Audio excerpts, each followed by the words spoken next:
எனக்கு இந்த south Indian டிஷ்ஷே ஒழுங்கா வராது. என்கிட்ட வந்து கான்டினென்டல் டிஷ்லாம் செய்ய சொன்னா, நான் என்ன பண்ணுவேன், நானே எனக்கு தெரிஞ்ச ஒரு 4 குழம்பு வச்சு ஓட்டிட்டுருக்கேன்.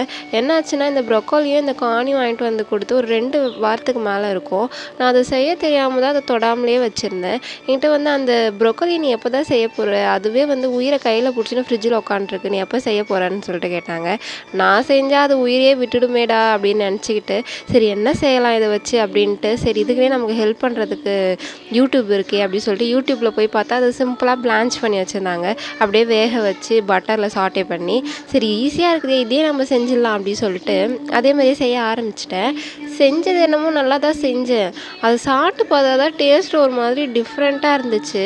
எனக்கு என்னமோ ப்ரொக்கோலி டேஸ்ட் அப்படி இருக்குமா? இல்ல நான் செஞ்சது தான் அப்படி இருக்குமா? அப்படின்ட்டு ஒரே டவுட் ஆயிடுச்சு.